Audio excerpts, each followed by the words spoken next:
안녕하세요. 딜러 말입니다. 1월 29일 외환시장에 대해서 말씀드리겠습니다. 지금 중국발 신종 코로나 바이러스 때문에 우리 이제 그 손자들도 유치원도 지금 가지 않고 있습니다. 좀 공포가 조금 있는 그런 분위기인데요. 자, 원달러 여기시장에서 조금 급등세가 진정되는 그런 모습입니다. 장중에 1180원을 넘어서기도 했습니다. 캐나다 원 지금 매수 기엔지 한번 살펴보겠습니다. 여기 시장에서 원달러 60전 하락했습니다. 큰 이슈는 없고 미국 증시가 반등에 성공했습니다. 나스닥 같은 경우에는 1% 이상 올랐습니다. 미국 애플은 장 끝나고 실적이 좋게 나왔고 그 다음에 미국 경제 지표들이 좋게 나왔습니다. 뉴욕 시장 한번 살펴보겠습니다. 신종 코로나 패닉 일단 진정되면서 지표가 호조를 지금 보였습니다.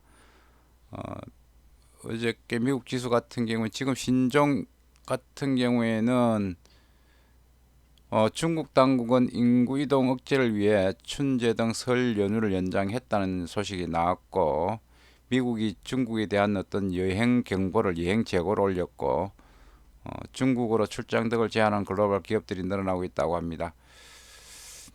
그런데 이제 미국 경제 지표들이 좋게 나왔습니다. 컨퍼런스 1월 소비자 신뢰 지수가 괜찮게 나왔고 11월 전미주택 가격 지수도 괜찮게 나왔습니다. 내구재 지수 좋게 나왔습니다. 따라서 미국 증시가 기업들 실적하고 같이 어울리면서 반등에 성공했습니다. 미국 채가가 많이 올랐죠. 조금 하락하면서 국제 수익률이 올랐습니다. 달러 지수는 강세를 보였고 달러엔이 이제 반등을 했고 유로 달러는 조금 빠졌습니다. 유가 최근에 많이 빠졌잖아요. 반등하는 그런 모습을 보였습니다. 트럼프가 연준의 금리 인하를 재차 요구했습니다. 오늘 지금 FOMC 미팅이 있는데요. 재차 요구를 했습니다.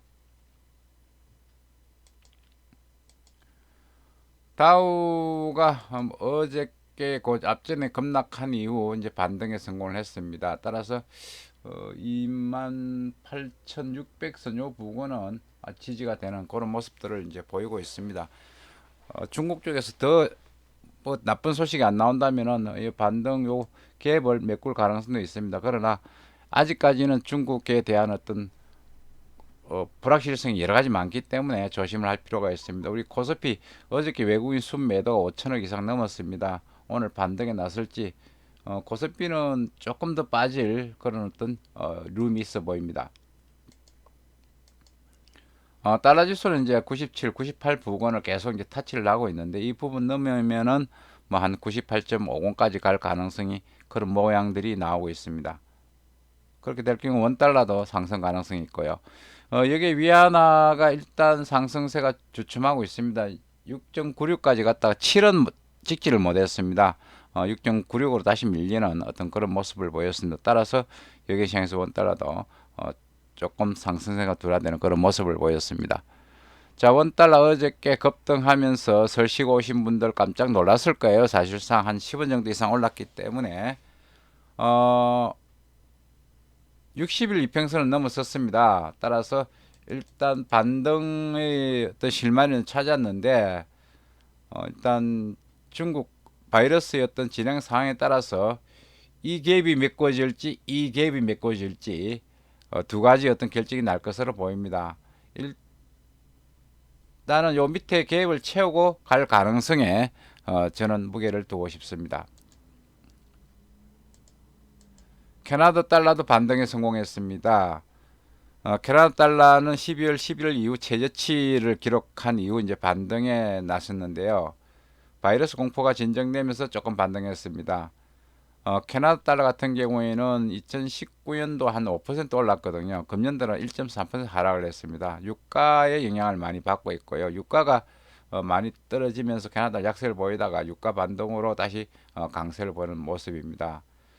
원달러가 움직이기 때문에 캐나다 달러는 지금 조금 박스권 중간대거든요. 중간대니까 조금 기다렸다가 매수하는 것이 좋을 것으로 보입니다. 이상 환율에 대해서 외환시장에 대해서 알아봤습니다. 오늘도 성공한 투자 되시기 바라겠습니다. 감사합니다.